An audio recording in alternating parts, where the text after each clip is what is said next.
अच्छा जी, नेक्स्ट हमारे पास है कंट्रास्ट डिटेल कर्व। अब कंट्रास्ट डिटेल कर्व क्या होता है?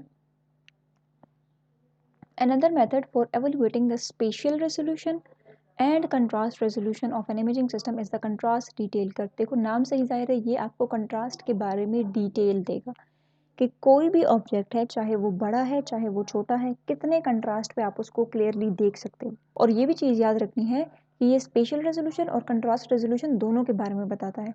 स्टूडेंट्स अक्सर कंफ्यूज हो जाते हैं कि इसका नाम कंट्रास्ट डिटेल कर्व है तो ये सिर्फ और सिर्फ कंट्रास्ट रेजोल्यूशन के बारे में बताता होगा।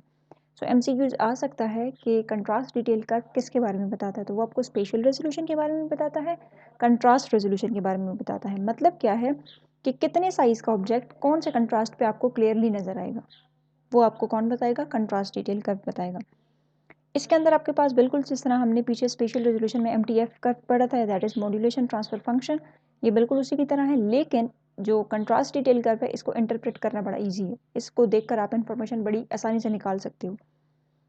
Quality control test tool such as that in figure 17.7 simply construction of contrast detail curve for any imaging system. ठीक है, तो अगर आप यहाँ पर 17.7 में देखो तो यहाँ पर आपके पास ये कंट्रास्ट डिटेल कर्व बताया हुआ है। ठीक है, बेसिकली कंट्रास्ट डिटेल कर्व ये है, लेकिन इन्होंने ये बताया हुआ है कि टेस्ट टूल्स हम किस तरह से यूज़ करेंगे। अच्छा, अब टेस्ट टूल्स क्या होते हैं?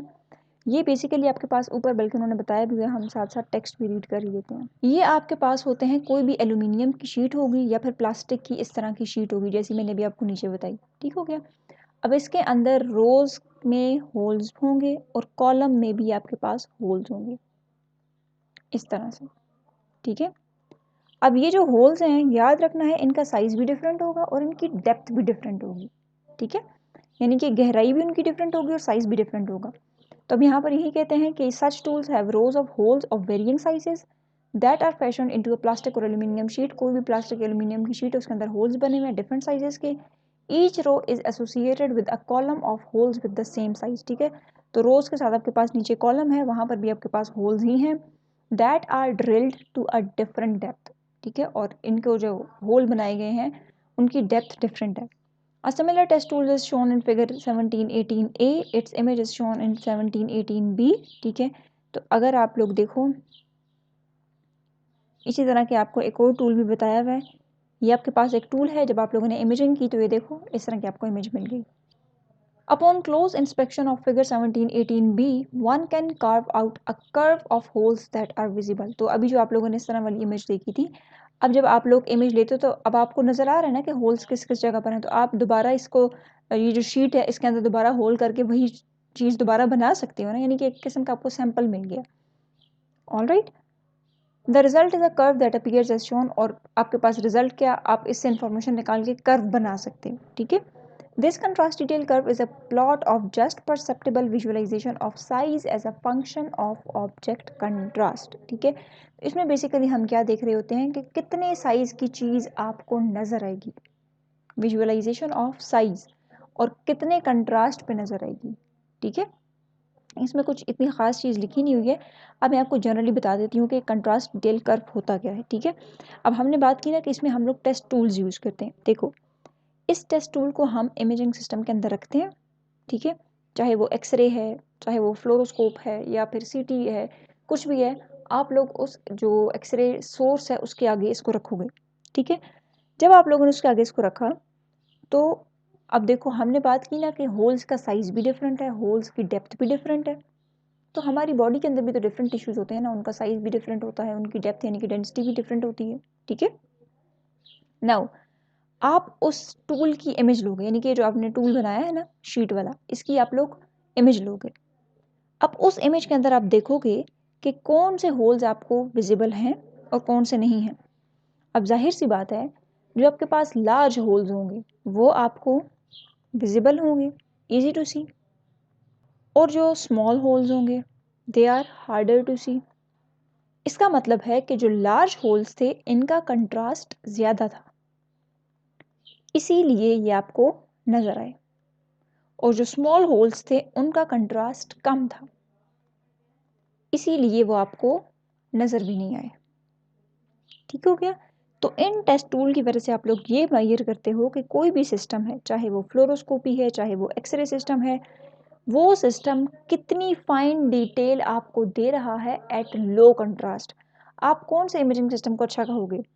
जो आपको कम कंट्रास्ट के ऊपर छोटी सी छोटी चीज़ को भी इजीली दिखा सके, क्लियरली दिखा सके, तो वो हमारे पास एक अच्छा इमेजिंग सिस्टम होता है। ठीक है, तो इस टेस्ट टूल की मदद से आप यही फाइंड कर सकते हो कि कौन सा इमेजिंग सिस्टम ज़्यादा बेहतरीन क्वालिटी की इमेज आपको दे सकता है। ऑलराइट, अब कंट्रास्ट डिटेल कर्व आप बनाओगे कैसे? याद रखना है कंट्रास्ट डिटेल कर्व बनता है आपके पास, तो ये रहा आपके पास कंट्रास्ट डिटेल कर्व। ठीक है, अब ये भी पूछ सकते हैं आपसे कि कंट्रास्ट डिटेल कर्व किन दो चीज़ों के दरमियान होता है। नाम से ज़ाहिर है कंट्रास्ट डिटेल, ये कंट्रास्ट और डिटेल के दरमियान होगा। डिटेल से मुराद साइज है। ठीक है, कि कौन से कंट्रास्ट के ऊपर कितने साइज का ऑब्जेक्ट आपको नजर आएगा, ये चीज़ आपको बताता है कंट्रास्ट डिटेल कर्व। ठीक है, तो पूछ सकते हैं कि कंट्रास्ट डिटेल कर्व में एक्स एक्सिस पे क्या होती है। तो याद रखना है एक्स एक्सिस पे हम लोग डिटेल को रखते हैं यानी कि साइज को रखते हैं, और वाई एक्सिस पे हम लोग कंट्रास्ट को रखते हैं। Is that clear? अब अगर आप इस कर्व को देखो तो इस कर्व में आपके पास this is the right side and this is left side, ऐसा ही है। राइट साइड पे देखो तो यहाँ पर लिखा हुआ है MTF लिमिटेड और लेफ्ट साइड पे लिखा हुआ है नॉइस लिमिटेड। इसका मतलब क्या है? देखो पहले अगर आप लोग यहाँ पर देखो तो ये स्मॉल ऑब्जेक्ट्स हैं और यहाँ पर उनका साइज बड़ा है। इट मीन्स यहाँ पर आपके पास लार्ज ऑब्जेक्ट्स हैं और यहाँ पर स्मॉल ऑब्जेक्ट्स हैं। और स्मॉल ऑब्जेक्ट अगर हाई कंट्रास्ट हो, मतलब क्या है कि स्मॉल ऑब्जेक्ट को देखने के लिए आपको हाई कंट्रास्ट चाहिए। ठीक है, और जैसे जैसे ऑब्जेक्ट का साइज इंक्रीज हो रहा है उसका कंट्रास्ट कम हो रहा है। इसका मतलब क्या है? इसका ये मतलब नहीं है कि ऑब्जेक्ट के इंक्रीज होने से कंट्रास्ट कम हो रहा है। इसका ये मतलब है कि स्मॉल अगर छोटा से छोटी चीज़ भी है तो वो अगर कंट्रास्ट ज़्यादा है तो वो आपको नज़र आ जाएगी, लेकिन अगर आपके पास बड़ी से बड़ी चीज़ है तो वो कम कंट्रास्ट पर भी आपको नज़र आ जाएगी। इसका ये मतलब है। ठीक है, नाउ राइट साइड पे लिखा हुआ है कि ये आपके पास MTF लिमिटेड है और जो हमारे पास लार्ज ऑब्जेक्ट्स हैं वो नॉइस लिमिटेड है। इसका मतलब क्या है? देखो अब this is high contrast region ना, let me write it with another pen. Okay, this is high contrast region. High contrast का मतलब क्या है कि ऑब्जेक्ट अपने बैकग्राउंड से बिल्कुल डिफरेंट आपको नजर आ रहा है। फॉर एग्जांपल ये आपके पास बैकग्राउंड है वाइट और इसके ऊपर मैंने डॉट लगा दिया। अब अगर ये डॉट आपको नजर आ रहा है तो ये अपने बैकग्राउंड से टोटली डिफरेंट है। ठीक है, तो इसीलिए जो हमारे पास हाई कंट्रास्ट ऑब्जेक्ट होते हैं, हम हाई कंट्रास्ट ऑब्जेक्ट उन्हीं को कहते हैं जो अपने बैकग्राउंड से बिल्कुल डिफरेंट होते हैं। सही हो गया? नाउ कंट्रास्ट तो उसका डिफरेंट है, यानी कि वो अपने बैकग्राउंड से बिल्कुल डिफरेंट नज़र आ रहा है। द मेन क्वेश्चन बिकम्स कि क्या सिस्टम इस स्मॉल साइज की जो चीज़ है उसको क्लियरली भी दिखा रहा है, यानी कि कंट्रास्ट तो उसका ज़्यादा है लेकिन क्या सिस्टम इसको क्लियरली दिखा रहा है? तो क्लियर दिखने को क्या कहते हैं? दैट इज स्पेशल रेजोल्यूशन ना। सिस्टम किसी चीज़ को कितना क्लियरली दिखाता है दैट इज स्पेशल रेजोल्यूशन, कितना शार्प दिखाता है। ठीक है, और स्पेशल रेजोल्यूशन किसके ऊपर डिपेंड करती है? स्पेशल रेजोल्यूशन डिपेंड करती है MTF के ऊपर। ठीक है, यानी कि अगर छोटी सी छोटी चीज़ है और उसका कंट्रास्ट ज़्यादा है लेकिन फिर भी वो स्पेशल रेजोल्यूशन पे डिपेंड करती है। क्यों? क्योंकि छोटी चीज़ नज़र भी तो आनी चाहिए ना, बेशक उसका कंट्रास्ट ज़्यादा हो। तो इसीलिए हम कहते हैं कि ये हमारे पास MTF लिमिटेड है। ठीक है, इन शॉर्ट अगर मैं कहूँ तो अगर कोई ऑब्जेक्ट बहुत ज़्यादा स्मॉल है और उसका कंट्रास्ट ज़्यादा है तो you should be able to see it. लेकिन अगर फॉर एग्जांपल जो सिस्टम है उसका MTF पुअर होगा, उसकी स्पेशल रेजोल्यूशन अच्छी नहीं होगी, तो क्या वो स्मॉल चीज़ आपको नज़र आएगी? ऑब्वियस सी बात नहीं नज़र आएगी। जितनी भी फाइन डिटेल्स होंगी दे आर लॉस्ट। इसीलिए हम कहते हैं कि जो हमारे पास लेफ्ट साइड है, sorry this is not right side, this is left side, ये राइट साइड है। ठीक है, this is left and this is right. इसीलिए हम कहते हैं कि जो हमारे पास लेफ्ट साइड है उसके अंदर जो विजिबिलिटी है वो किस चीज़ पे डिपेंड करेगी? क्योंकि लेफ्ट साइड पे चीज़ स्मॉल है तो विजिबिलिटी डिपेंड करेगी किसके ऊपर? MTF के ऊपर। ठीक है, इसीलिए हम कहते हैं कि ये MTF लिमिटेड है। लेकिन अगर हम राइट साइड पे आएँ तो राइट साइड पे देखो ये रेड वाला आपको क्या बता रहा है? कंट्रास्ट कम होता जा रहा है। तो ये वाला रीजन कौन सा है? This is low contrast region. ऐसा ही है। अब लो कंट्रास्ट ऑब्जेक्ट मतलब इसमें जो डिफरेंस है वो बहुत कम है। ऑब्जेक्ट आपको बैकग्राउंड जैसा ही नज़र आ रहा है, तो आप उसमें डिफ्रेंशिएट नहीं कर पा रहे हो। इवन ऑब्जेक्ट आपके पास लार्ज है, लेकिन फिर भी आप उसके अंदर डिफ्रेंशिएट नहीं कर पा रहे हो। क्यों? क्योंकि वो अपने बैकग्राउंड से मिल रहा है, कंट्रास्ट उसका कम है। सही है? तो अगर थोड़ी बहुत भी नॉइस हुई तो नॉइस के अंदर वो क्या हो जाएगा? डिसअपीयर हो जाएगा। इसलिए हम कहते हैं कि जो राइट साइड है इट इज़ नॉइस लिमिटेड, क्योंकि जब लो कंट्रास्ट ऑब्जेक्ट होता है so the main problem is not sharpness, क्योंकि ऑब्जेक्ट बड़ा है। ठीक है, जब ऑब्जेक्ट बड़ा होगा तो आपको शार्प उसको देखने की ज़रूरत नहीं है।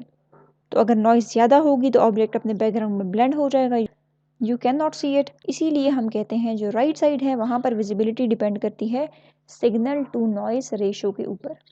अगर तो सिग्नल टू नॉइस रेशो ज़्यादा होगा, इसका मतलब है सिग्नल ज़्यादा नॉइस कम, तो आपको कंट्रास्ट रेजोल्यूशन बेहतरीन नज़र आएगी। लेकिन अगर नॉइस ज़्यादा हो गई तो कंट्रास्ट रेजोल्यूशन वर्स हो जाएगी, आपको ऑब्जेक्ट नज़र नहीं आएगा। ठीक है, इसीलिए right side is noise limited.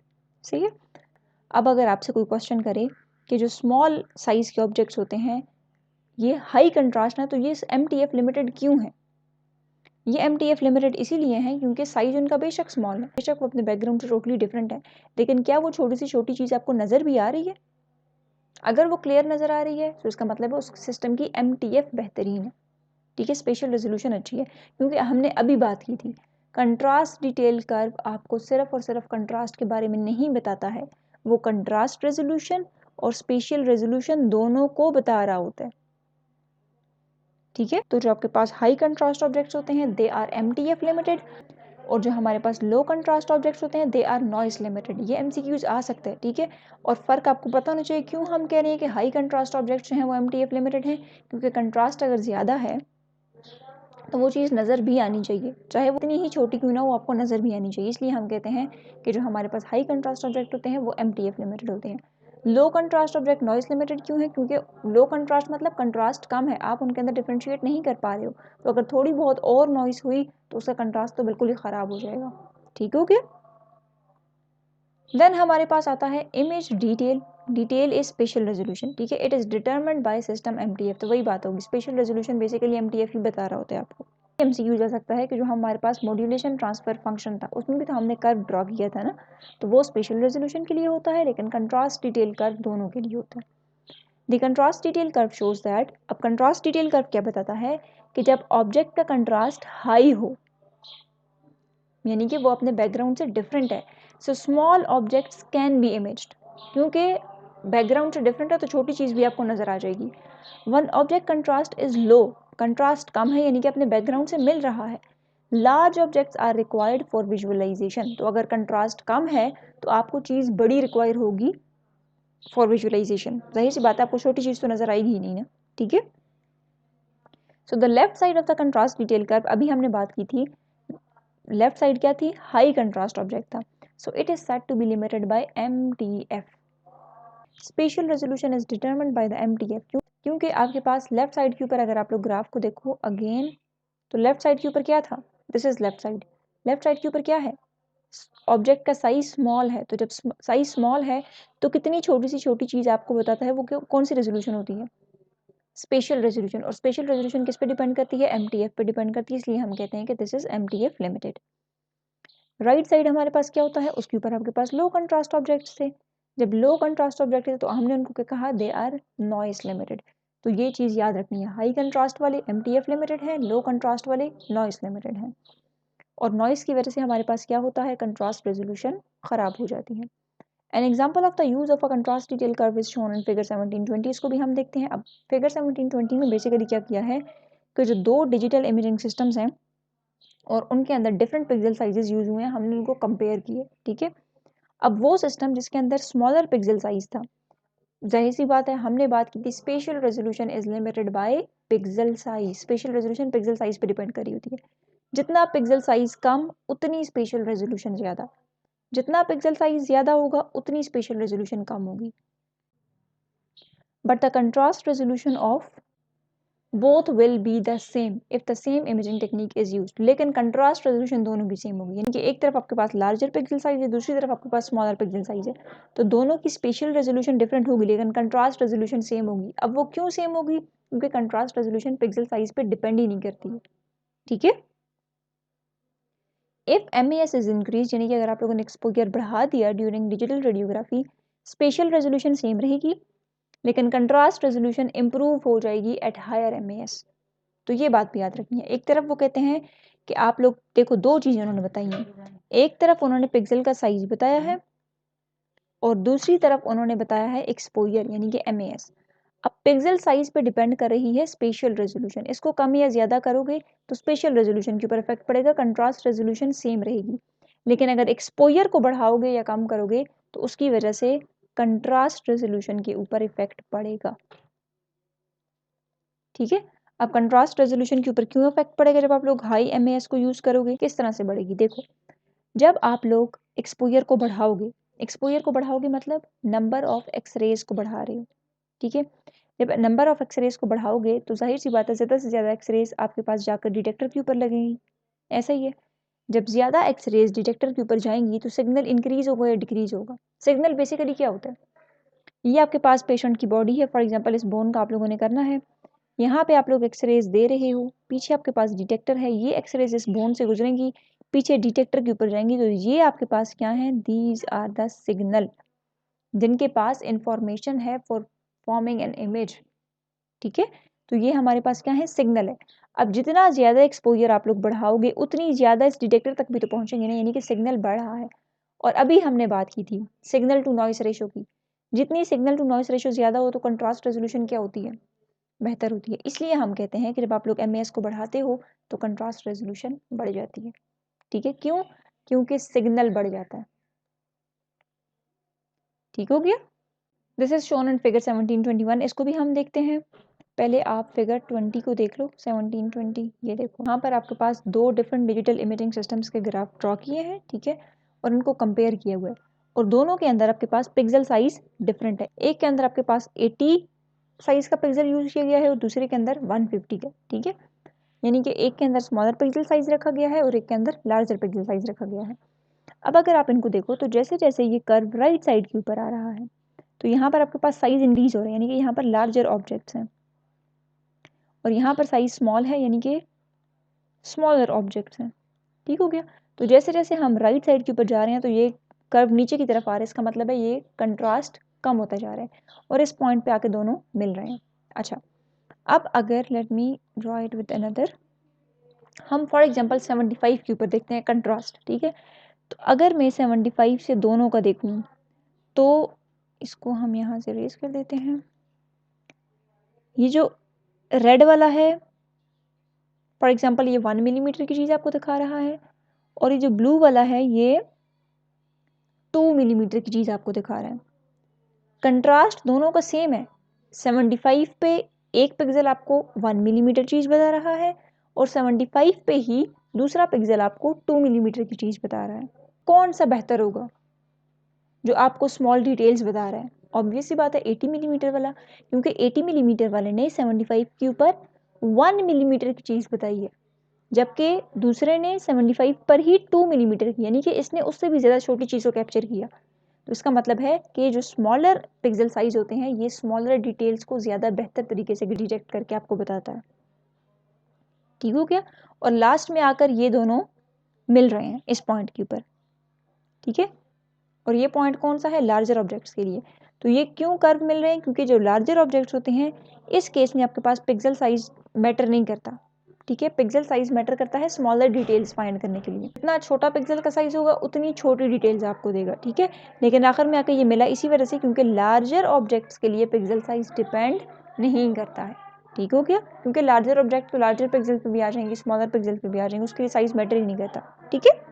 सो इसका कंक्लूजन क्या है कि जो हमारे पास स्मॉलर पिक्सल साइज होगा, स्मॉलर पिक्सल, उसकी स्पेशियल रेजोल्यूशन ज़्यादा होगी यानी कि बेटर होगी। और बेटर स्पेशल रेजोल्यूशन का क्या मतलब है कि वो स्मॉल ऑब्जेक्ट्स को आपको क्लियरली दिखाएगा, तो ये हमारे पास ग्राफ 1720 था, ठीक है। इंपॉर्टेंट यही है कि जो स्मॉलर पिक्सेल्स होंगे वो आपको स्मॉलर साइज का ऑब्जेक्ट ज़्यादा अच्छा दिखाएंगे। अब कहते हैं this is shown in figure 1721। अब फिगर 1721 को भी हम देखते हैं। अब 1721 में क्या है, it may seem strange that the higher MAS image results in a lower curve. ऊपर जाके मैं कर्व बताती हूँ, ठीक है। The lower curve represents better contrast resolution because tissue with lower subject contrast can be imaged. अच्छा जी, पहले हम 1721 को देखते हैं, फिर मैं बताती हूँ इसमें क्या कह रहा है, ठीक है।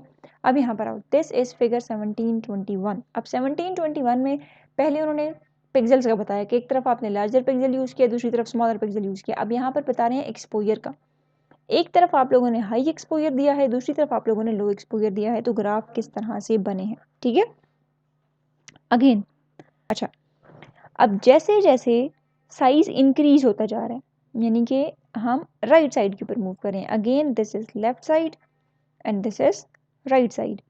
अब जैसे जैसे हम लोग राइट साइड की तरफ मूव कर रहे हैं तो देखो कंट्रास्ट क्या हो रहा है, कम हो रहा है, क्योंकि पहले कंट्रास्ट इतना था, अब देखो इतना हो गया, यानी कि कंट्रास्ट कम हो गया दोनों कर्व्स का, लो एक्सपोजर वाले का भी, हाई एक्सपोजर वाली का भी। लेकिन अगर आप लोग कंपेयर करो लो एक्सपोजर को हाई एक्सपोजर के साथ, तो आप देखोगे कि ये जो हमारे पास हाई एक्सपोजर वाला कर्व है ये लोअर है देन लो एक्सपोजर वाला कर्व। देखो ना, पर्पल वाला नीचे है ना, ग्रीन वाला ऊपर है, ठीक है। अब जो हाई MAS है यानी कि हाई एक्सपोजर है, उसके ऊपर कंट्रास्ट, अब हम अगेन 50 पे देख लेते हैं, ठीक है। ये 50 वाला पॉइंट है, ठीक है। अब 50 पे अगर आप पर्पल को देखो तो ये इस साइज की इमेज बताएगा, और ग्रीन को देखो तो वो इस साइज की इमेज बताएगा। ऐसा ही है, यानी कि ये जो हाई कंट्रास्ट वाला है यानी कि पर्पल वाला, वो आपको तकरीबन समझो 1.6 मिलीमीटर की इमेज बता रहा है, और जो लो MAS वाला है वो आपको 2.5 की इमेज बता रहा है, ठीक है। तो इसमें से बेहतर कौन सा होगा, हाई MAS या लो MAS? बेहतर वही होगा ना जो आपको छोटी चीज़ बता रहा है। छोटी चीज़ हमें कौन बता रहा है, हाई MAS बता रहा है। High MAS is better to detect small objects. क्यों हायर MAS पे डिटेक्शन बेटर हुई? अगेन हमने बात की थी ना, जब एक्सपोजर ज़्यादा करेंगे, एक्सपोजर ज़्यादा मतलब हम एक्सरेज ज़्यादा करेंगे तो डिटेक्टर तक ज़्यादा पहुँचेंगी, सिग्नल ज़्यादा पहुँचेगा, तो सिग्नल टू नॉइस रेशो बढ़ जाएगी। जब सिग्नल टू नॉइस रेशो बढ़ जाएगी, ऑब्वियस सी बात है नॉइस कम होगी, सिग्नल ज़्यादा होगा, तो कंट्रास्ट रेजोल्यूशन किसकी बेटर होगी, हायर MAS पे, ठीक है। इसीलिए आपके पास जो हायर MAS है वो छोटी चीज़ को ज़्यादा बेहतर तरीके से आपको बता रहा है। फॉर एग्जाम्पल MCQ जिस तरह कहा जाता है कि एक तरफ आपके पास हाई MAS है, दूसरी तरफ आपके पास लो MAS है, तो इनमें से किसकी स्पेशल रेजोल्यूशन बेटर होगी?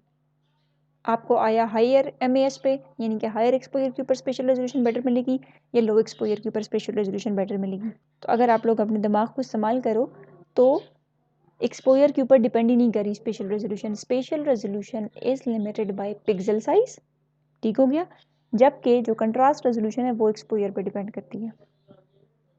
Is that clear? तो अब यहाँ पर यही कह रहे थे ना कि जो लोअर कर्व है, लोअर कर्व के ऊपर आपको बेटर कंट्रास्ट मिला। यहाँ पर मैंने सिर्फ एग्जांपल देके 50 वाले को मेंशन किया कि दोनों की कंट्रास्ट रेजोल्यूशन सेम आ रही है यहाँ पर, ठीक है। लेकिन ऐसा होता नहीं है, दोनों कंट्रास्ट आपको डिफरेंट देंगे, ठीक है, डिफरेंट पॉइंट्स। ऑलराइट, इसीलिए उन्होंने नीचे कहा है कि जो लोअर कर्व है, हायर MAS वाला नीचे था ना, तो वो आपको बेटर कंट्रास्ट रेजोल्यूशन दे रहा है। क्यों? क्योंकि हायर MAS है, जब हायर MAS होगा तो सिग्नल टू नॉइस रेशो बढ़ जाएगी, तो आपको वो ऑब्जेक्ट जिनका लोअर कंट्रास्ट है वो भी आपको नजर आएंगे। सब्जेक्ट कंट्रास्ट मतलब उनके दरमियान नेचुरल डिफरेंस कम था, ठीक है, तो वो टिश्यूज भी आपको नजर आ गए, उनकी भी आप लोग इमेजिंग कर पा रहे हो, ठीक हो गया। हायर MAS के ऊपर contrast resolution is limited by noise या फिर SNR, तो ये बात भी याद रखनी, ठीक है। स्पेशल रेजोल्यूशन किससे लिमिटेड होती है, पिक्सल साइज से, और कंट्रास्ट रेजोल्यूशन नॉइस से। The object of the contrast detail curve is to better understand that which influences spatial resolution, ठीक है। ये कि मेन मकसद क्या था कंट्रास्ट डिटेल कर्व का, कि कौन सी चीज़ स्पेशल रेजोल्यूशन को डिटरमिन कर रही है और कौन सी चीज़ कंट्रास्ट रेजोल्यूशन को, ठीक है। तो स्पेशल रेजोल्यूशन MTF, ठीक है, और contrast resolution is influenced by SNR यानी कि noise ratio, signal to noise ratio. It is an instructive method of understanding how digital radiographic technique factors and imaging factors influence spatial resolution और contrast resolution, ठीक है। तो ये आपको बता रहे होते हैं कि किस तरह कौन सी टेक्निक आप लोग यूज़ करोगे और किस तरह से आपके पास स्पेशल रेजोल्यूशन और कंट्रास्ट रेजोल्यूशन को बेहतर बनाया जा सकता है। ऑलराइट, 22 को अगर आप देखो तो relative contrast detail curves for various imaging systems, note that mammography has the best spatial resolution principally because of x-ray tube focal spot size. अगर आप 22 वाले को देखो तो यहाँ पर आपके पास डिफरेंट ग्राफ्स दिए हुए हैं डिफरेंट इमेजिंग सिस्टम्स के। तो ये आपके पास न्यूक्लियर मेडिसिन का है, देन डिजिटल रेडियोग्राफी है, अल्ट्रासाउंड है, सीटी है और मैग्नेटिक रेजोनेंस इमेजिंग। ठीक है, अब अगर आप लोग देखो तो इनका जो साइज है यानी कि ये है, लेकिन यानी कि 5 मिलीमीटर की चीज़ ही अब फॉर एग्जांपल हम कंपेयर करते हैं, जो मैग्नेटिक रेजोनेंस इमेज है उसको इतने कंट्रास्ट पे आपको बता रही है, सीटी आपको इतने कंट्रास्ट पे रेड वाला फॉर एग्जांपल इस पॉइंट पे आ रहा है, अल्ट्रासाउंड फॉर एग्जांपल इस पॉइंट पे आ रहा है, डिजिटल रेडियोग्राफी इस पॉइंट पे आ रही है और न्यूक्लियर मेडिसिन इस पॉइंट पे आ रही है। ठीक है, तो सबसे ज़्यादा इस केस में हमारे पास कौन सी है सबसे बेहतरीन? एमआरआई। क्यों? एमआरआई आपको, ये लार्जर ऑब्जेक्ट है ना, ये 5 ऑब्जेक्ट कौन से कंट्रास्ट पे बता रही है? कम कंट्रास्ट पे। ठीक है, जबकि बाकी वाली जो है वो उनको ज़्यादा कंट्रास्ट चाहिए 5 मिलीमीटर की चीज़ बताने के लिए। तो सबसे बेहतरीन एमआरआई है। अब इससे भी बेहतरीन कौन सी होती है? मैमोग्राफी। मैमोग्राफी क्यों बेहतरीन होती है? क्योंकि उसके अंदर जो फोकल स्पॉट साइज, अब फोकल स्पॉट साइज क्या होता है ये हम लोगों ने आरएसटी में डिटेल से डिस्कस किया था। ये एक्चुअल स्पॉट होता है जहाँ से एक्सरेज निकलती हैं। ठीक है, ये आपके पास एनोड है ना, तो एनोड के फॉर एग्जांपल इस पॉइंट के ऊपर आकर जो कैथोड से इलेक्ट्रॉन्स थे वो स्ट्राइक करते हैं। इलेक्ट्रॉन जब स्ट्राइक करेंगे तो यहाँ से आपके पास एक्सरेज प्रोड्यूस होंगी। ठीक है, तो ये जो आपके पास है this is focal spot size. ठीक है, तो ये जितना नैरो होगा उतना आपके पास ब्लरिंग कम होगी, स्कैटरिंग कम होगी, तो रेजोल्यूशन अच्छी होगी। इसीलिए हम कहते हैं कि मैमोग्राफी की अच्छी होती है क्योंकि फोकल स्पॉट साइज कम होता है। ठीक है, फोकल स्पॉट साइज आप लोग वो जो एक्सरे ट्यूब वाला चैप्टर हमने पढ़ा था उसमें एनोड कैथोड में मैंने बहुत डिटेल से डिस्कस किया, वहाँ जाकर देख सकते हो। ठीक है, अगर जिसको नहीं पता तो। MRI has the best contrast resolution, ठीक है, because of the range of tissue values of proton density. अब नीचे उन्होंने हर मोडेलिटी के बताया हुआ कि अगर उसका कंट्रास्ट रेजोल्यूशन बेटर है तो किस वजह से है। ठीक है, MRI का अगर बेटर है तो किस वजह से है? Because of the range of tissue values of proton density, क्योंकि डिफरेंट सॉफ्ट टिश्यूज होते हैं। हम MRI सॉफ्ट टिश्यूज के लिए करते हैं ना, तो वो हाइड्रोजन से बने होते हैं। ठीक है, तो उनकी डेंसिटी अपनी अपनी होती है, तो उसी वजह से। ठीक हो गया। एमआरआई का किस वजह से है? क्योंकि उसके अंदर एक तो देखो, अब बेसिकली एमआरआई के अंदर सबसे पहले होता क्या है, पेशेंट जो है वो एमआरआई मशीन के अंदर जाता है। ठीक है, एक स्ट्रॉन्ग मैग्नेटिक फील्ड अप्लाई की जाती है। एमआरआई किस लिए की जाती है? सॉफ्ट टिश्यूज के लिए की जाती है। और सॉफ्ट टिश्यूज हमें पता है किससे मिलकर बने होते हैं? हाइड्रोजन से। ठीक है, लो एटॉमिक नंबर एटम से बने हुए होते हैं। सो हाइड्रोजन एटम्स हैं, उनके अंदर प्रोटॉन्स होते हैं। ठीक है, तो वो प्रोटॉन्स को लाइन अप करें, पहले वो रैंडमली अरेंज थे, अब उस मैग्नेटिक फील्ड ने उनको लाइन कर दिया। ठीक हो गया। अब लाइन करने के बाद हमारे पास क्या होगा? एक रेडियो फ्रीक्वेंसी पल्स आएगी। रेडियो फ्रीक्वेंसी पल्स मतलब हम रेडियो वेव एनर्जी जो है उसके छोटे छोटे बर्स्ट को उनकी तरफ भेजेंगे। ठीक है, रेडियो फ्रीक्वेंसी एक एनर्जी है ना, हम रेडियो फ्रीक्वेंसी वेव एनर्जी को भेजेंगे। ठीक है, जब आपके पास रेडियो फ्रीक्वेंसी पल्स जाएगी उन प्रोटॉन्स के साथ हिट करेगी, तो ये जो रेडियो वेव्स हैं ये अपनी एनर्जी भी उनको देंगी। ठीक है, वो उस एनर्जी को एब्जॉर्ब करेंगे। जब वो उस एनर्जी को एब्जॉर्ब करेंगे तो पहले जब मैग्नेटिक फील्ड अप्लाई की तो वो लाइन अप हो गए थे। अब रेडियो फ्रीक्वेंसी पल्स आई तो वो उनकी अलाइनमेंट डिस्टर्ब हो जाएगी। अब वो उस अलाइनमेंट से बाहर निकल जाएंगे, they tilt away from the main magnetic field. ठीक है, ये स्पिन करना शुरू हो जाएंगे। जब वो स्पिन करेंगे तो हम कहते हैं ये एक्साइट हो गए हैं। ठीक हो गया। जैसे ही आप लोग ये जो रेडियो फ्रीक्वेंसी पल्स है जिसको हम आरएफ पल्स कहते हैं, ये आरएफ पल्स स्टॉप कर दोगे देना। ठीक है, तो जाहिर सी बात है अब एनर्जी उनके पास नहीं है तो वो अपनी एनर्जी को रिलीज करेंगे, जो एनर्जी उन्होंने एब्जॉर्ब की थी। अब उसी रिलीज एनर्जी को एमआरआई मशीन डिटेक्ट करती है टू फॉर्म एन इमेज। ये मैंने एक जनरल सा ओवरव्यू दिया कि एमआरआई के अंदर बेसिकली इमेज बनती कैसे है। ठीक हो गया। नाउ उसने कहा है T1 relaxation time. T1 relaxation time क्या होता है कि देखो, आपने प्रोटॉन को पहले अलाइन किया था, कैसे? मैग्नेटिक फील्ड के जरिए। ठीक हो गया। उसके बाद आपने रेडियो फ्रीक्वेंसी पल्स दी थी। अब रेडियो फ्रीक्वेंसी पल्स की वजह से क्या हुआ था कि जो मैग्नेटिक फील्ड ने लाइन अप किए थे वो अपनी डायरेक्शन से चेंज हो गए थे, टिल्ट हो गए थे। ठीक हो गया। नाउ T1 रिलैक्सेशन टाइम उसे कहते हैं कि रेडियो फ्रीक्वेंसी पल्स जब आप लोगों ने दी तो वो टिल्ट हुए, तो दोबारा वो मेन मैग्नेटिक फील्ड के साथ अलाइन होने में कितना टाइम लगाएंगे? That is T1 relaxation. It is the time that protons take to return to their original alignment with the main magnetic field. अब डिफरेंट टिश्यूज हैं बॉडी के अंदर तो वो डिफरेंट स्पीड से अपनी अलाइनमेंट में आएंगे। ठीक है, फॉर एग्जांपल अगर हम बात करें फैट्स की, तो फैट्स जो हैं वो क्विकली आ जाएंगे। जबकि वाटर की अगर बात की जाए तो वाटर का जो रिलैक्सेशन टाइम है वो ज़्यादा होता है, क्योंकि वाटर के अंदर आपके पास हाइड्रोजन ऑक्सीजन की अलाइनमेंट होती है ना। वाटर के अंदर 2 हाइड्रोजन है, 1 ऑक्सीजन है।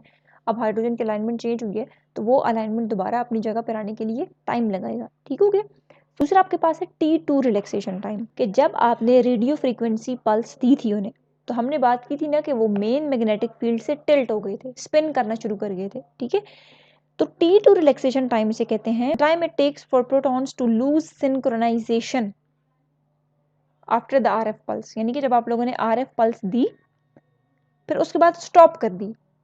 हमने बात की थी ना, जब RF पल्स दी तो वो स्पिन करना शुरू हो गए थे, तो वो एक स्पीड के साथ स्पिन करेंगे। ठीक है। अब एक पॉइंट ऐसा आएगा कि उनके अंदर सिंक्रोनाइजेशन खत्म हो जाएगी। सिंक्रोनाइजेशन किसे कहते हैं? सिंक्रोनाइजेशन मतलब वो एक ऑर्गेनाइज्ड वे में काम करे। सिंपल तरीके से समझाती हूँ। स्टूडेंट क्लास में बैठे हुए हैं, आप आए, आपने उन स्टूडेंट्स को डिस्टर्ब कर दिया। Now how long student takes to sit back properly after being disturbed? वो आपके पास है T1।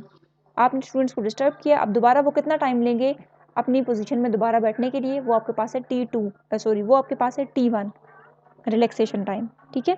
नाउ आप लोगों ने स्टूडेंट्स से कहा कि क्लैपिंग करो। अब स्टार्ट में वो सारे स्टूडेंट्स क्लैपिंग करेंगे एक साथ।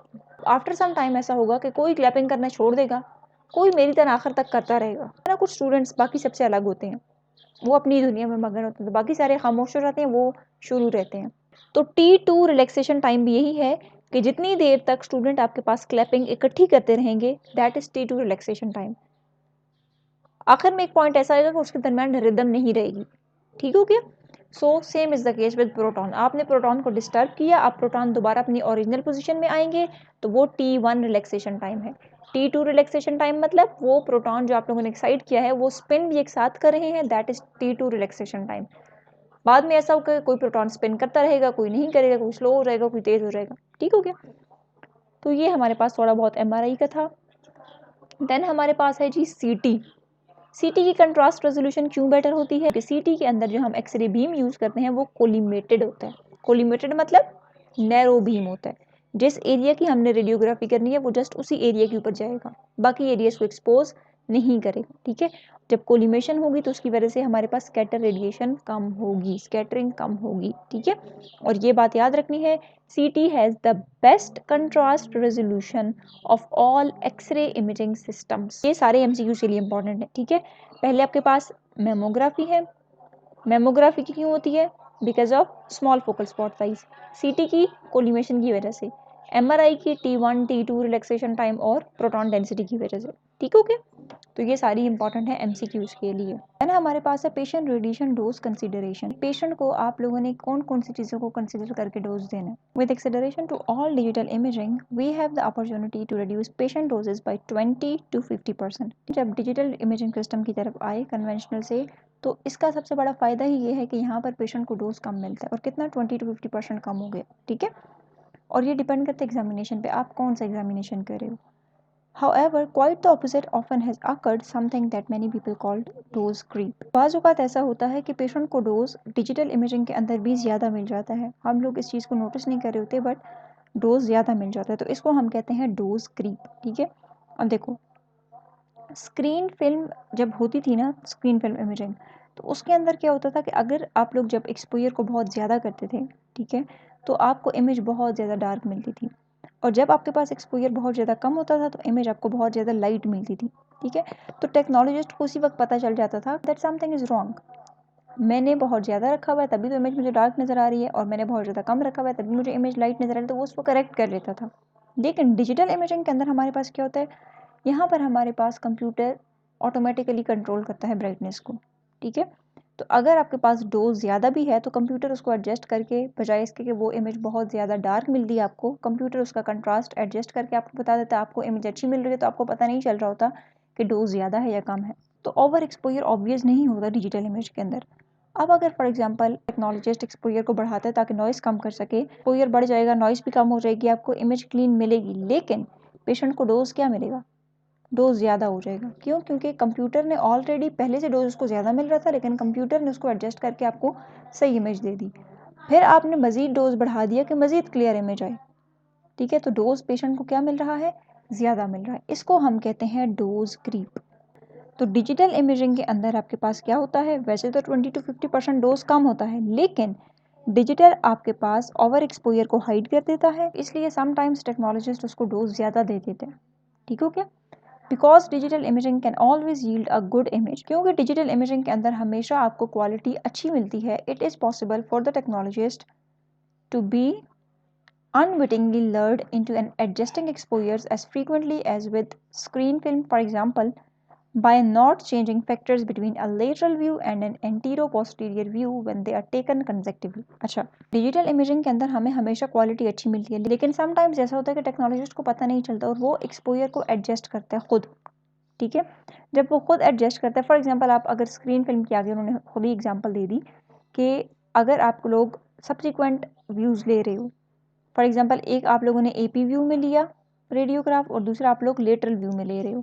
अब अगर एपी व्यू को देखा जाए तो एपी के अंदर आपके पास जो बॉडी पार्ट होते हैं वो थिनर होते हैं। ठीक है, जब थिनर है तो इसको कम एक्सपोजर चाहिए होगा, लेस एमएएस। जबकि जो हमारे पास लेटरल व्यू होता है इसके अंदर बॉडी पार्ट थिकर आ जाते हैं।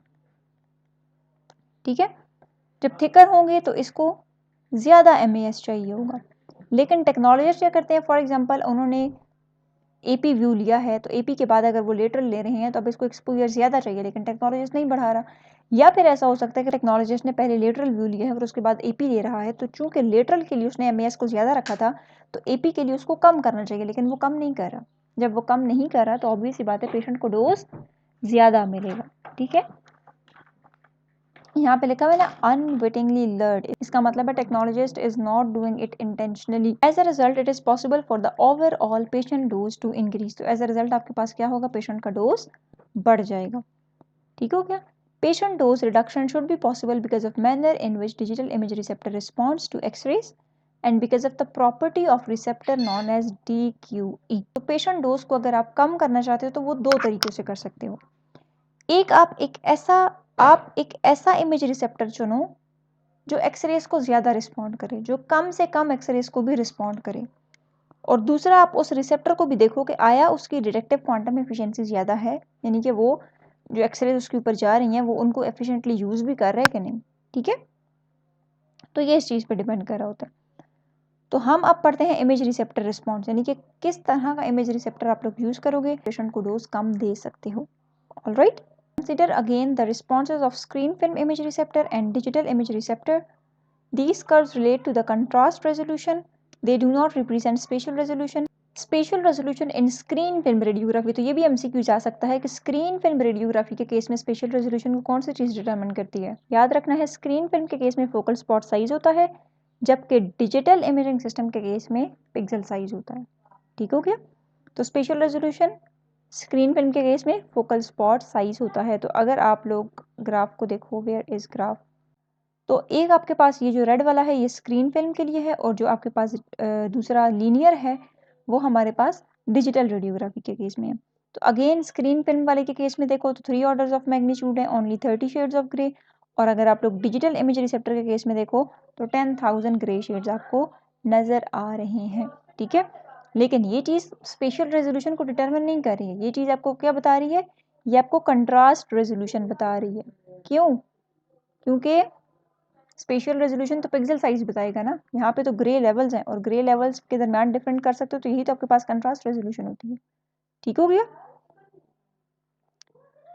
अब हमारे पास क्या कहते हैं, because digital image receptor is linearly related to radiation dose. ठीक है, तो डिजिटल इमेज का कैसा था, लीनियर था। लीनियर मतलब अगर आप डोज को बढ़ाओगे तो डोज के बढ़ाने से इमेज रिसेप्टर रिस्पॉन्स बढ़ेगा, यानी कि इमेज देखो, डोज को बढ़ाना मतलब एक्सरेज को बढ़ाना। जब नंबर ऑफ एक्सरेज ज़्यादा होंगी तो ज़्यादा आगे इमेज रिसेप्टर के ऊपर भी जाकर पड़ेंगी ना, तो इमेज रिसेप्टर का रिस्पॉन्स ज़्यादा होगा, नॉट इमेज कंट्रास्ट। ये बात याद रखनी, एमसीक्यू जा सकता है कि डोज के बढ़ाने से कंट्रास्ट बढ़ रहा है या डोज के बढ़ाने से रिस्पॉन्स बढ़ रहा है, तो याद रखना है इमेज रिसेप्टर का रिस्पॉन्स बढ़ेगा, not contrast. One can not over expose or under expose a digital image receptor. इसका मतलब क्या है कि चाहे वो रेडियोलॉजिस्ट है या टेक्नोलॉजिस्ट है, वो कभी भी डिजिटल इमेज रिसेप्टर को ओवर एक्सपोज या अंडर एक्सपोज नहीं कर सकता।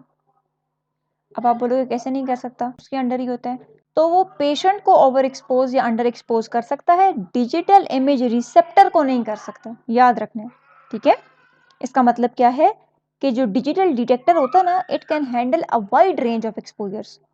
ठीक है, चाहे उसको कम से कम एक्सपोजर मिले या ज्यादा से ज्यादा एक्सपोजर मिले, it will still produce a visible image, right. तो इमेज आपको ना तो बहुत ज्यादा डार्क नजर आएगी, ना बहुत ज्यादा लाइट नजर आएगी, क्योंकि उसका कंट्रास्ट तो कंप्यूटर कंट्रोल कर रहा है ना। तो विजुअली आप देखकर कभी भी नहीं बता सकते हो कि एक्सपोजर ज्यादा है या कम है। समझ आ गई? However, poor technical factor selection may result in overexposure of the patient. अगर आप लोग टेक्निक गलत करोगे, यानी कि आप केवीपी या एमएएस को गलत रखोगे, तो उस केस में पेशेंट ओवर एक्सपोज हो सकता है। ठीक है, फॉर एग्जाम्पल आपको इमेज अच्छी नजर आ रही है, लेकिन अगर स्टिल आप लोगों ने एक्सपोजर को बढ़ाया, तो एक्सपोजर को बढ़ाने से क्या होगा, एक तो पेशेंट को अननेसेसरी रेडिएशंस मिलेंगी।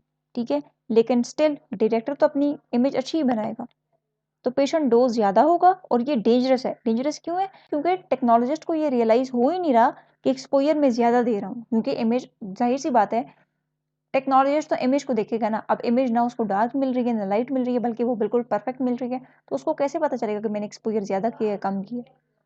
ठीक है, तो इसीलिए कहते हैं कि पुअर टेक्निकल फैक्टर होगा, तो उसकी वजह से आपके पास ओवर एक्सपोजर पेशेंट का बढ़ सकता है, क्योंकि इस बात का अंदाज़ा टेक्नोलॉजिस्ट को नहीं होता है visually. Therefore, a digital image should never require repeating because of exposure factors. इसीलिए हम कभी भी डिजिटल इमेज की रिपीटेशन नहीं करते हैं बिकॉज ऑफ एक्सपोजर फैक्टर्स, क्योंकि एक्सपोजर फैक्टर्स की वजह से कभी भी इमेज आपको ख़राब नहीं मिलेगी।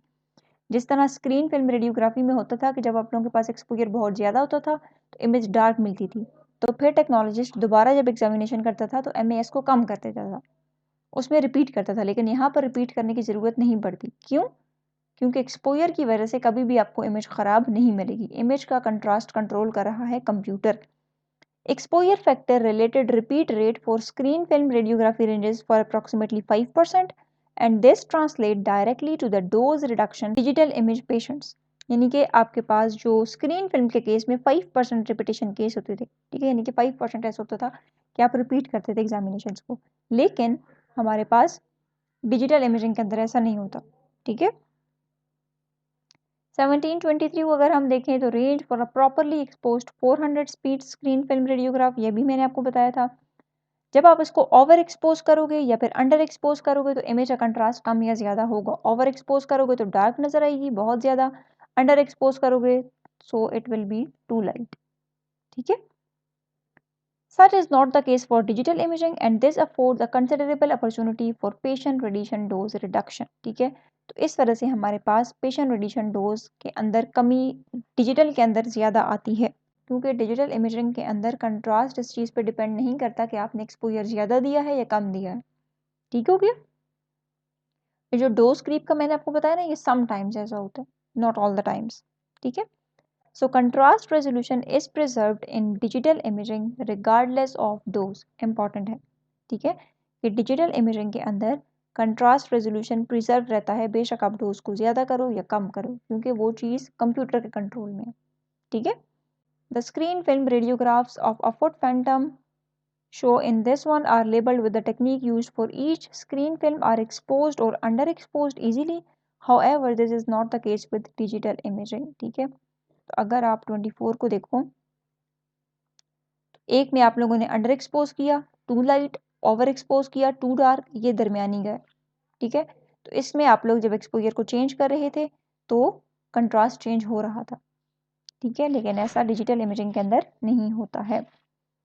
25 को हम देखते हैं, सेम फुट फैंटम लिया गया है, image digitally with the same techniques. ठीक है, अगर आप फिगर 25 को देखो, अब देखो टेक्निक सेम रखी है, लेकिन क्योंकि ये डिजिटल है, अब देखो यहाँ पर और डोज है, यहाँ पर और डोज है, यहाँ पर और डोज है, लेकिन इमेज तकरीबन सेम आ रही है। क्यों? क्योंकि कंट्रास्ट उस चीज़ पे डिपेंड ही नहीं कर रहा। ठीक हो गया? The respective exposures are shown to emphasize the possible patient radiation dose reduction with digital imaging. ठीक है, तो अब देखो ना, यहाँ पर 8 पे भी आपको वही मिल रहा है, 48 पे भी वही मिल रहा है और 240 पे भी, तो आप 8 पे रख के लो ना, पेशेंट को डोज कम मिलेगा। ठीक है, radiographic technique for screen film imaging requires. अच्छा, अब स्क्रीन फिल्म के केस में हम क्या करते थे, हमें अप्रोप्रिएट केवीपी रखना पड़ता था, हमें प्रॉपर एमएएस रखना पड़ता था। केवीपी क्यों हमें प्रॉपर रखना पड़ता था? On the basis of anatomy that is being imaged. ये डिपेंड करता था कि आप कौन सी एनेटमी की कर रहे हो। बोन की करोगे तो ज़्यादा केवीपी यूज़ करोगे, आप लोग सॉफ्ट टिश्यू की करोगे तो कम केवीपी यूज़ करोगे, क्योंकि सॉफ्ट टिश्यू सॉफ्ट होते हैं, उनमें से एक्सरेज ज़्यादा आसानी से पास कर जाती हैं, तो इतना हाई केवीपी चाहिए नहीं होता। ठीक है। और दूसरा आपके पास है एक्सपोजर, हम सेलेक्ट करते थे। एक्सपोजर क्यों सेलेक्ट करते थे? ताकि प्रॉपर ऑप्टिकल डेंसिटी आपको मिल सके। अगर आप लोगों ने ओवर एक्सपोजर किया तो डार्क हो जाएगा, अंडर एक्सपोजर किया तो टू लाइट हो जाएगी। ठीक है। For screen film imaging KVP controls contrast. अब ये चीज़ याद रखनी है, स्क्रीन फिल्म के केस में जो आपके पास केवीपी है ये कंट्रास्ट को कंट्रोल करता है, और एमए यानी कि एक्सपोजर जो है वो आपके पास डेंसिटी को कंट्रोल करता है। इंपॉर्टेंट है, एमसीक्यूज आ सकते हैं। ठीक है। नाउ एमएएस क्यों ऑप्टिकल डेंसिटी को कंट्रोल करता है और केवीपी क्यों कंट्रास्ट को कंट्रोल करता है? देखो, एमएएस मतलब how many x-ray photons are produced. ठीक है। तो जितने ज्यादा फोटॉन्स होंगे, एमएएस है ना, मोर फोटॉन्स, जब फोटॉन ज्यादा होंगे तो more radiations reaches the film, film तक ज्यादा पहुंचेंगी ना। जब फिल्म तक ज्यादा पहुंचेंगी तो फिल्म क्या हो जाएगी? डार्कर होगी कि नहीं होगी? जब रेडिएशंस फिल्म के ऊपर जाती हैं तो फिल्म डार्कर होती है ना। ठीक है। तो इसीलिए कहते हैं कि जब आप लोग एमएएस को बढ़ाओगे तो इसी वजह से आपके पास ऑप्टिकल डेंसिटी के ऊपर फर्क पड़ता है। ठीक हो गया। दूसरा है केवीपी कंट्रास्ट को कंट्रोल करता है। कैसे? देखो, जब आपके पास केवीपी ज्यादा होगा, केवीपी मतलब एनर्जी ज्यादा होगी तो पेनिट्रेशन हो जाएगी, क्योंकि वो एब्जॉर्ब नहीं होगी। ठीक है। जब पेनिट्रेशन ज्यादा हो जाएगी तो क्या टिश्यूज के दरमियान डिफरेंस रहेगा? बोन के अंदर से भी वो गुजर के चली जाएगी, सॉफ्ट टिश्यूज के अंदर से भी वो गुजर के चली जाएगी, दोनों के अंदर से सेम तरीके से गुजर रही है, तो यानी कि पेनिट्रेशन हो रही है, सेम तरीके से वो फिल्म तक पहुंचेगी। ठीक है। तो जो टिश्यूज हैं उनके दरमियान डिफरेंस रहेगा या नहीं रहेगा? डिफरेंस डिक्रीजेस, क्योंकि दोनों टिश्यूज में से गुजर रही है। ठीक है। जब डिफरेंस कम हो जाएगा तो हम क्या कहते हैं? कंट्रास्ट कम हो गया। इसलिए हम कहते हैं कि केवीपी कंट्रास्ट को कंट्रोल करता है और एक्सपोजर ऑप्टिकल डेंसिटी को कंट्रोल करता है। ठीक हो गया। Technique creep should replace dose creep. Technique creep का क्या मतलब है? That we should improve technique selection. बजाय इसके कि हम रेडिएशन डोज को बढ़ाएं, we should improve techniques. So instead of like कि आपको अगर एक इमेज अच्छी नज़र आ रही है तो आप बोलो बस ये एक्सपोजर भी सही होगा तब ये इमेज आपको अच्छी नज़र आ रही है। वी शुड थिंक दैट क्या ये लोवेस्ट पॉसिबल डोज है जिसके ऊपर मुझे एक डायग्नोस्टिक क्वालिटी की इमेज मिल रही है। देखो, हमें इमेज चाहिए डायग्नोस्टिक क्वालिटी की, जिसके अंदर से डायग्नोसिस हो सके। फिर आपको अगर वो कम डोज पे मिल रही है तो इससे बेहतर क्या हो सकते हैं? ठीक है। सो टेक्निक क्रीप यही है कि कम टेक्निक के ऊपर अच्छी क्वालिटी की इमेज मिले। सही हो गया। Digital imaging techniques must be approached differently. Instead of dose creep, technique creep should be used with each of the various digital imaging systems. The result will be patient radiation dose reduction. ठीक है। तो ये MCQ जा सकता है कि dose creep ज़्यादा रखनी चाहिए या टेक्निक क्रीप। तो याद रखना है टेक्निक क्रीप को हमें यूज़ करना चाहिए, इसकी वजह से पेशेंट को डोज कम मिलेगा। स्टूडेंट्स इस बात से कंफ्यूज हो सकते हैं कि डोज क्रीप अगर हम करेंगे तो उसकी वजह से पेशेंट को डोज कम मिलेगा। So this is not the case. Technique creep आप लोग यूज़ करोगे। ठीक हो गया।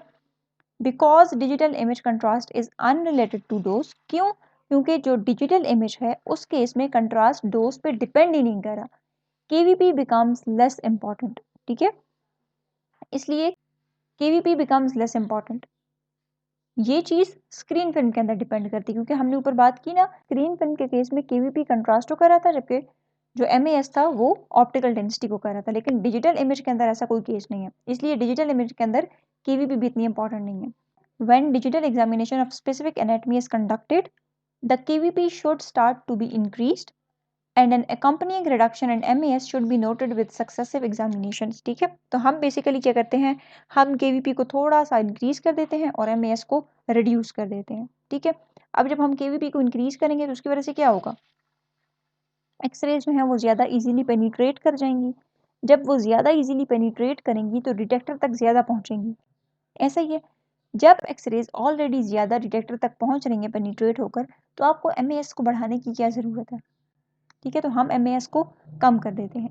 जब हम MAS को कम करेंगे तो MAS मतलब एक्सपोजर, एक्सरेज। ठीक है, तो हम एक्सरेज को कम कर रहे हैं। जब एक्सरेज कम होगी तो पेशेंट को डोज भी कम मिलेगा।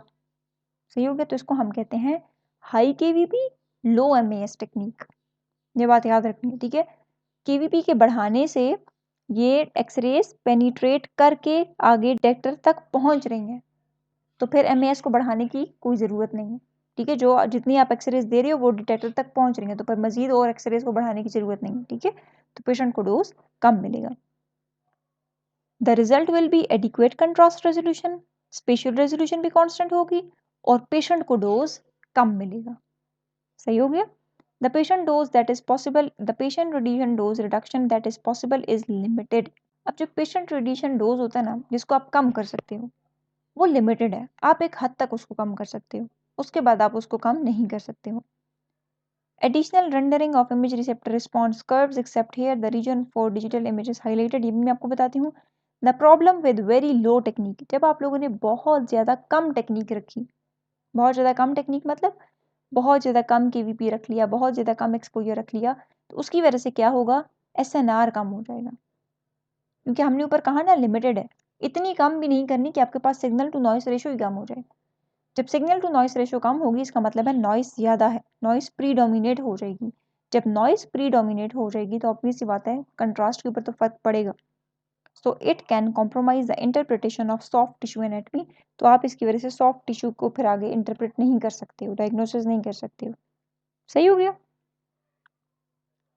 इसीलिए आप लोगों ने एक हद तक डोज को कम करना है, ऐसा ना हो कि डोज कम करने के नतीजे में इमेज की क्वालिटी ख़राब कर दो। सही है।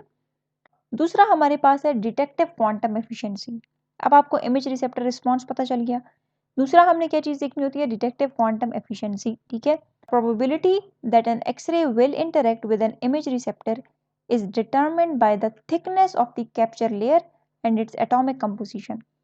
कि जो एक्सरे है वो इमेज रिसेप्टर तक कितनी प्रोबेबिलिटी है कि पहुंचेगी, तो वो डिपेंड करती है कैप्चर एलिमेंट की थिकनेस पर। जितना ज़्यादा थिक होगा उतनी ज़्यादा एक्सरेज को वो कैप्चर करेगा। और दूसरा एटॉमिक कंपोजिशन पर, जितना एटॉमिक नंबर ज़्यादा उतनी ज़्यादा एब्जॉर्प्शन। ठीक है, तो the descriptor used for medical imaging is detective quantum efficiency. तो इसी को हम कहते हैं डिटेक्टिव क्वांटम एफिशिएंसी। ठीक है, तो डिटेक्टिव क्वांटम एफिशिएंसी हमें क्या बताती है, डिटेक्ट करता है कितना। ठीक है, तो ये क्या है, it is related to the absorption coefficient and to the spatial frequency of the imaging of the image forming x-ray beam. ठीक है, तो ये आपको क्या बताता है कि जो इमेज फॉर्मिंग बीम है जिसने आगे जाके इमेज बनानी है वो कितना एब्जॉर्ब हो रहा है और कितनी स्पेशल फ्रीक्वेंसी है उसकी। ठीक है, ये आगे चल के अगर आप लोग देखो, ये आपको फिगर 26 भी बताया हुआ, इसको भी देख लो। यहाँ पर अगेन वही बताया हुआ है, एक तरफ आपके पास स्क्रीन फिल्म के केस में और दूसरी तरफ डिजिटल के केस में। डिजिटल के केस में आपके पास लीनियर है, तो ये वो दोबारा बताया हुआ है, इसको छोड़ दो। Patient dose in digital radiography should be low because of high detective quantum efficiency of the image receptor। ठीक है, अगर जितनी ज़्यादा डिटेक्टिव क्वांटम एफिशिएंसी ज़्यादा होगी रिसेप्टर की, उतना कम डोज लगेगा। और ये चीज़ किस में होती है, डिजिटल इमेजिंग के अंदर होती है। ठीक है, for present purposes DQE can be regarded as the absorption coefficient. It is highly x-ray energy dependent. ये आपके पास एक्सरे एनर्जी पर डिपेंड कर रहा होता है। ठीक है, एनर्जी अगर ज़्यादा होगी तो हमारे पास क्या होगा, पेनिट्रेशन हो जाएगी। जब एनर्जी कम होगी इसका मतलब है एब्जॉर्प्शन होगी। ठीक हो गया। 17 represents the atomic number used in digital and screen film image receptors. इसको भी हम देख लेते हैं। अगर आप देखो, अच्छा ऊपर एक हमने ये छोड़ा है, इसको भी हम देखते हैं। ठीक है,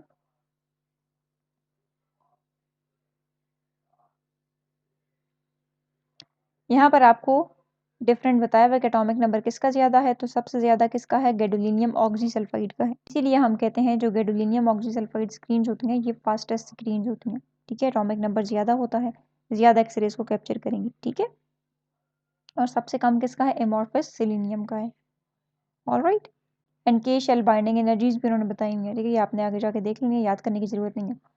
अब जो चीज़ याद रखनी है, आपके पास जो लेंथेनम ऑक्सीसल्फाइड होता है और जो गैडोलिनियम ऑक्सीसल्फाइड है, ये आपके पास जो रेडियोग्राफिक स्क्रीन्स होती हैं, स्क्रीन फिल्म रेडियोग्राफी के केस में ये जो मेन इमेज रिसेप्टर होते थे, या फिर आप कह लो कि जो मेन इमेज कैप्चरिंग एलिमेंट्स होते थे, वो कौन से होते थे, लेंथेनम ऑक्सीसल्फाइड और गैडोलिनियम ऑक्सीसल्फाइड। ठीक है, बेरियम फ्लोरो ब्रोमाइड की अगर हम बात करें, सीजियम आयोडाइड की, एमॉर्फस की, तो ये हमारे पास डिजिटल इमेज रिसेप्टर्स के अंदर यूज होते हैं। तो एमसीक्यू जा सकते हैं कि डिजिटल वालों के अंदर कौन से यूज होते हैं और स्क्रीन फिल्म वालों के अंदर कौन से यूज होते हैं। Value for each of these capture elements is strongly dependent on x-ray energy. Figure 1727, अगर आप 1727 को देखो तो यहाँ पर बताई हुई है, ठीक है, कि डिटेक्टिव क्वांटम एफिशिएंसी किसकी ज़्यादा है। एक तरफ आपके पास सीजियम आयोडाइड है, एक तरफ आपके पास सीआर के अंदर जो बेरियम फ्लोरो हैलाइड हम यूज़ कर रहे थे, और एक तरफ डिजिटल रेडियोग्राफी है। तो किसका सबसे ज़्यादा डिटेक्टिव क्वांटम एफिशिएंसी, ये ब्लू वाला देखो, सबसे ज़्यादा डिटेक्टिव क्वांटम एफिशिएंसी डिजिटल की है, यानी कि एमॉर्फस सेलेनियम की है। ठीक है, detective quantum efficiency is a measure of x-ray absorption efficiency, कि कितनी एक्सरेज को वो एब्जॉर्ब कर रहा है, that is detective quantum efficiency. MCQ जा सकता है कि एक्सरे एब्जॉर्प्शन एफिशिएंसी किसे कहते हैं, तो नाम आना चाहिए detective quantum efficiency. Figure 28 is a simplification of 27, combines the various DQE values for screen film computed and DR with a 90. Note that DR is higher than that for CR or screen film. CR has a slightly higher DQE than screen film. अगर आप इसको देखो तो ये again उसी को ही दोबारा बनाया हुआ है। ये आपके पास रेड वाला DR का है सबसे ज़्यादा, उसके बाद जो आपके पास ब्लैक वाला है CR है, और ये स्क्रीन फिल्म का है। ठीक हो गया। The relative value of DQE for various image receptors mean that fewer X-rays are required by the higher detective quantum efficiency receptors to produce an image. तो वो image receptors जिनकी डिटेक्टिव क्वांटम एफिशिएंसी ज़्यादा होगी, तो obvious सी बात है ये एक्सरेज को ज़्यादा डिटेक्ट कर रहे हैं। इसका मतलब है अगर आप लोगों ने थोड़ी सी भी एक्सरेज दी तो वो उनको डिटेक्ट कर लेंगे। तो जिनकी डिटेक्टिव क्वांटम एफिशिएंसी ज़्यादा, उनको कम एक्सरेज चाहिए होंगी। अब जिसकी डिटेक्टिव क्वांटम एफिशिएंसी ही कम है, तो उसको आप बेशक ज़्यादा एक्सरेज दो ना, वो आहिस्ता आहिस्ता कम नंबर ऑफ एक्सरेज को एब्जॉर्ब करेगा। ठीक है, this translates into lower patient dose. तो इसी वजह से पेशेंट को डोज कम मिलता है कि आप जितना हायर डिटेक्टिव क्वांटम एफिशिएंसी का रिसेप्टर यूज करोगे, उतनी कम एक्सरेज आपको चाहिए होंगी। ठीक है, फिगर 28 इज दैट, अच्छा फिगर 28 क्या कहती है, most x-rays have energy that matches the K shell binding energy, this relates to greater x-ray absorption at that energy. अच्छा अब अगर आप फिगर 1728 को देखो तो इसमें बेसिकली ये बताया हुआ है कि कुछ पॉइंट्स ऐसे होते हैं कि जहां पर आपके पास के शेल बाइंडिंग एनर्जी, के शेल बाइंडिंग एनर्जी किसे कहते हैं, वो एनर्जी जिसके जरिए इलेक्ट्रॉन्स के शेल के अंदर बाइंड किए हुए होते हैं। ठीक है, तो बाद एनर्जी उस एनर्जी से मैच करती है, जब वो एनर्जी इस एनर्जी से मैच कर जाएगी, ये देखो यहाँ पर इस पॉइंट पर, तो वो पॉइंट जहां पर के शेल बाइंडिंग एनर्जी मैच करेगी, उस पॉइंट के ऊपर एब्जॉर्प्शन मैक्सिमम होगी। ठीक है, the scatter x-ray beam has lower energy than the primary x-ray beam. तो ये तो हमें पता होता है, स्कैटर वाला क्योंकि टकरा के वापस गया है, डायरेक्शन चेंज हुए, तो कुछ एनर्जी वो टकराने के बाद उस एटम को, उस इलेक्ट्रॉन को ट्रांसफर कर देगा। ठीक है, तो उसकी एनर्जी कम होगी। One final feature of this analysis of DQE and patient dose relates to the X-ray beam incident on the image receptor. जब 90 kVp एक्सरे बीम इंटरेक्ट करेगा पेशेंट की बॉडी के साथ, बहुत सारे एक्सरे स्कैटर्ड हो जाएंगे, उनकी एनर्जी कम हो जाएगी। जब एनर्जी कम होगी, so this results in even greater absorption of image forming X-rays. तो ऑब्वियस सी बात है, जब आपके पास एनर्जी कम हो रही है तो एनर्जी कम होगी तो क्या होगा, एब्जॉर्प्शन होगी। ठीक है, this analysis of image receptor response and DQE shows that both characteristics of digital image receptors suggest that patient dose should be less digital imaging than screen film imaging। तो दोनों केसेस के अंदर आपके पास क्या होता है, अंदर हमारे पास पेशेंट को डोज कम मिल रहा है। ठीक है, coupled with a new approach to digital radiographic technique that is based on increased KVP and reduced MA। तो वही बात होगी, हमने एक्सपोजर कम किया, केवीपी को बढ़ाया, so digital imaging will result in reduced patient radiation dose. ठीक है, तो देखो इस सब के अंदर बेसिकली हमारे पास क्या था दो चीज़ें इंपॉर्टेंट थी। एक ये कि आपने इमेज रिसेप्टर वो यूज़ करना है जिसके अंदर डिटेक्टिव क्वांटम एफिशिएंसी ज़्यादा हो, क्योंकि डिटेक्टिव क्वांटम एफिशिएंसी ज़्यादा होगी तो फ्यू एक्सरेज भी वो एब्जॉर्ब कर लेगा, एज अ रिजल्ट आपके पास पेशेंट को डोज कम मिलेगा। ठीक हो गया। जो केवीपी है उसको बढ़ाना है, जब केवीपी को बढ़ाओगे तो पेनिट्रेशन होगी, पेनिट्रेशन होने के बाद जो आपके पास रिसेप्टर है उस तक एक्सरेज पहुंच जाएंगी। एज अ रिजल्ट आपको एमएएस को कम करना पड़ेगा, एक्सपोजर को कम करना पड़ेगा। जब एक्सपोजर को कम करोगे तो डोज कम मिलेगी। ठीक हो गया, ओवरऑल इसका यही था।